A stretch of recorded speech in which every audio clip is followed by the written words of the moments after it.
Hi YouTube! Today I'm going to be starting my little mini reviews of Studio Ghibli's films and English film adaptations of Hayao Miyazaki and Isao Takahata's films.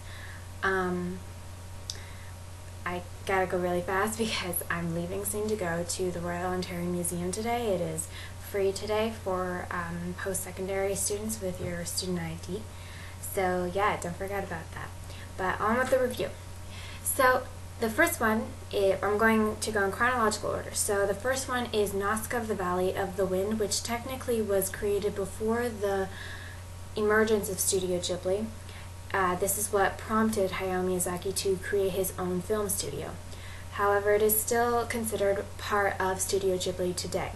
So Nazca of the Valley of the Wind's sort of synopsis is that 1,000 years after a global war, a seaside kingdom known as the Valley of the Wind remains one of the only few areas still populated. It is led by the courageous Princess Nazca, the people of the valley, who engage in a constant struggle with powerful insects called the Om, who guard a poisonous jungle that is spreading across the earth. Nazca and her companions, together with the people of the valley, strive to restore the bond between humanity and the earth.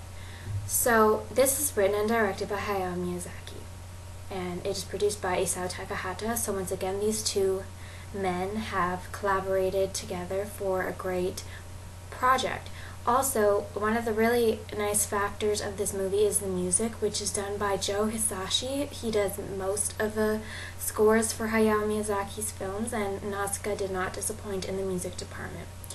I really like this movie because it has a very beautiful message about our earth and the environmental concerns and not putting them into light, because sometimes we don't really think it's going to affect us because, oh, it's going to affect only like future generations. But you shouldn't just dismiss it like that. And that's why I like this movie, because it shows us sort of the post-apocalyptic world and what it could look like if we continue to hurt the earth the way we're doing. And Hayao Miyazaki is very concerned about the environment in many of his films. The character of Nausicaa is a really inspiring character. She's a very gentle soul, always looking out for creatures in the film which everyone else seems to think are disgusting, like the insects of the toxic jungle, which is slowly destroying the earth. But the insect, she believes that there is another way besides destroying this toxic jungle to create unity between the earth's inhabitants and the earth itself. And I really like her strength and just how she carries herself and how she doesn't want to cause any harm to anyone, no matter if they're a bad guy or a good guy. When I was buying this film at HMV, the cashier told me he had seen this film, and he said, "Oh, I don't like Nazca, she's too preachy."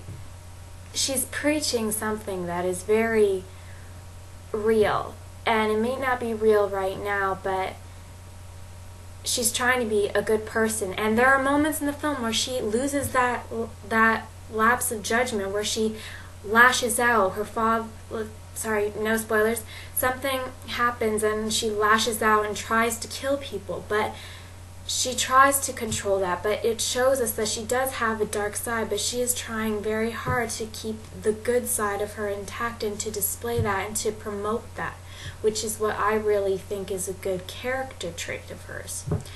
The rest of the characters are really funny or just help Nazca along her journey. So there are the people of the valley who, most of them are there for comic relief. It's a bunch of old men who kind of look after her because Nazca's always running off, and she's the princess of the valley, so they're kind of like her guard or something, but they're just inhabitants of the valley who really love her. There's Lord Yuma, who is voiced by Patrick Stewart, big name in the movie, and he is a really strong, silent type of character who is a sword master and you don't see much of his skills in the movie, but you do in the end, and you realize how badass he is, though he's really old.